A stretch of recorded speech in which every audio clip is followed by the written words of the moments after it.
Breaking news. 7 ఏళ్ల క్రితం తెలంగాణలో సంచలనం సృష్టించిన ప్రణయ్ హత్య కేసు తుది తీర్పు ఇవాళ రానుంది. సుదీర్ఘ విచారణ జరిపిన నల్గొండ జిల్లా 2వ అదనపు session judge court final judgement ఇవ్వనుంది. ఇప్పటికే ఇరుపక్షాల వాదనలు పూర్తయ్యాయి. దీంతో తీర్పుపై సర్వత్రా ఉత్కంఠ నెలకొంది.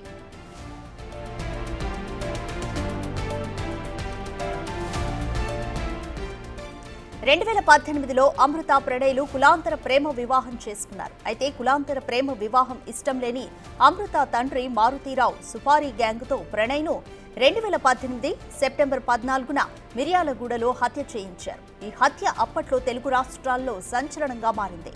ప్రణయ్ తండ్రి బాలస్వామి ఫిర్యాదుతో పోలీసులు 8 మందిపై కేసు నమోదు చేశారు. ఈ కేసులో A1గా అమృత తండ్రి మారుతీరావు ఉన్నారు. అయితే కేసు విచారణ దశలో ఉండగానే అమృత తండ్రి ఆత్మహత్య చేసుకున్నారు.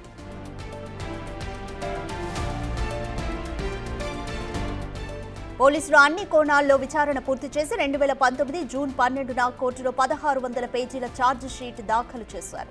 దీంతో విచారణ 5 సంవత్సరాల 9 నెలల పాటు కొనసాగింది. ఛార్జ్ షీట్ నివేదిక, పోస్ట్ మార్టం రిపోర్ట్, సైంటిఫిక్ ఎవిడెన్స్లతో పాటు సాక్షులను కూడా న్యాయస్థానం విచారించింది. ఈ కేసులో ప్రస్తుతం A2 సుభాష్ శర్మ, A3 అస్గర్ అలీ విచారణ ఖైదీలుగా ఉన్నారు. మిగిలిన 5 నిందితులు బెయిల్పై విడుదలై కోర్టు విచారణకు హాజరవుతున్నారు.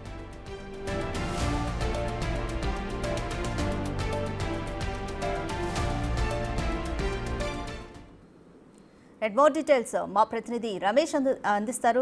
రైట్ రమేష్, అమృత ప్రణయ్ హత్య కేసుకు సంబంధించి ఇరుపక్షాల వాదనలు కూడా పూర్తయ్యాయి. ఏమని వాదనలు వినిపించారు? అయితే ఇప్పుడు ఈ కేసులో A1 కూడా బ్రతికిలేరు కాబట్టి ఎలాంటి వాదనలు వినిపించారు?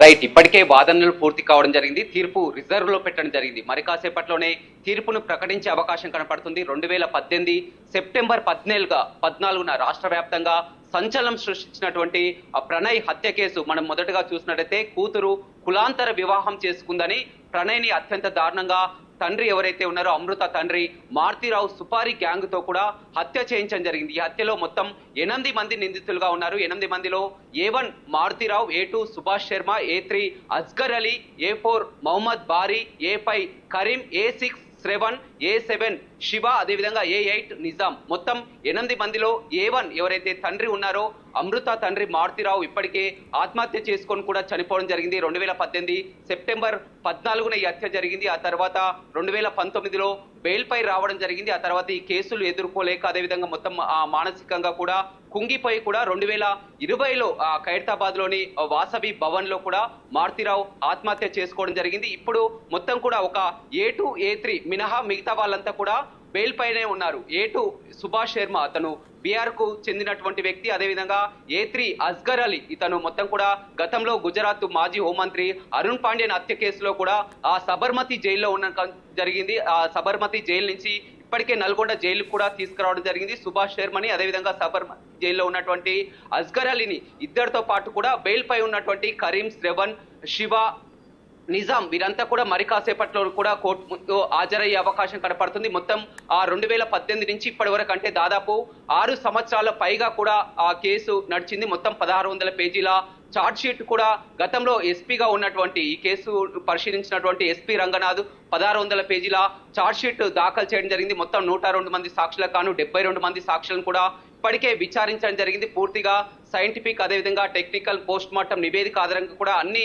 ఆ సాక్ష్యాలను కూడా కోర్టుకు సమర్పించడం జరిగింది. ఇక తుది తీర్పై ప్రతి ఒక్కరు కూడా ఎంతో టెన్షన్ గా ఎదురు చూస్తున్నటువంటి పరిస్థితి కనిపిస్తుంది. ఎందుకంటే ప్రణయ్ తండ్రి బాలస్వామి ఎవరైతే ఉన్నారో ప్రణయ్ తండ్రి బాలస్వామి తన కుమార్ని అత్యంత దారుణంగా పరుహత్యతో కేవలం కులాంతర వివాహం చేసుకున్నారని కూడా ఆ కక్ష కట్టి కూడా హతమార్చారని కూడా మొదటి నుంచి న్యాయ పోరాటం చేస్తున్నటువంటి పరిస్థితి కనిపిస్తుంది. ఈ తీర్పు కోసం మొత్తం కూడా ఎంతో టెన్షన్ గా ఎదురు చూస్తున్నారు. ఎందుకంటే రాష్ట్ర వ్యాప్తంగా కూడా ఒక సంచలనం అని చెప్పవచ్చు. ఎందుకంటే ఒక పరుహత్య కేసులో ఒక కులాంతర వివాహం చేసుకున్న అక్కస్తో పరుహత్య జరిగింది. ఈ పరుహత్య కేసులో కోర్టు ఎలాంటి తీర్పు ఇస్తుందో కూడా ప్రతి ఒక్కరూ ఎంతో ఎదురు చూసినటువంటి పరిస్థితి కనిపిస్తుంది. ఆ రోజు జరిగినటువంటి పరిణామాన్ని మనం ఒకసారి చూసినట్లయితే 2018 సెప్టెంబర్ 14న 2018లోనే మిర్యాలగూడకు చెందినటువంటి అమృత అదే ప్రాంతానికి చెందినటువంటి ప్రణయ్ వీళ్ళిద్దరూ కూడా స్కూల్ నుంచి కూడా వీళ్ళిద్దరు స్నేహితులు. ఆ తర్వాత 2018లో వీరు ప్రేమ వివాహం చేసుకున్నారు. పెళ్ళైన 9 నెలలకి ఆమె 5 నెలల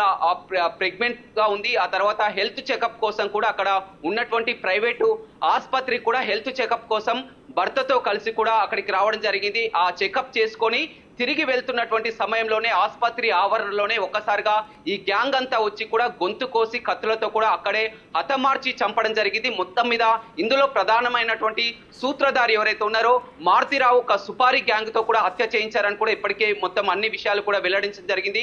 మహమ్మద్ బారీ నల్గొండ ప్రాంతానికి చెందినటువంటి వ్యక్తి మహమ్మద్ బారీతో కూడా ఎవరైతే జైల్లో ఉన్నప్పుడు పరిచయమైనటువంటి సుభాష్ శర్మ కానీ అస్గర్ అలీతో కూడా సుపారీ మాట్లాడుకొని వారందరినీ కూడా ఎంటర్టైన్ చేయడం జరిగింది. అందులో ప్రధానంగా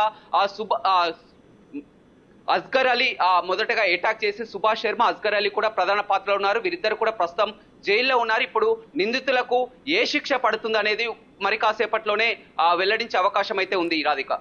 థ్యాంక్ యూ రమేష్.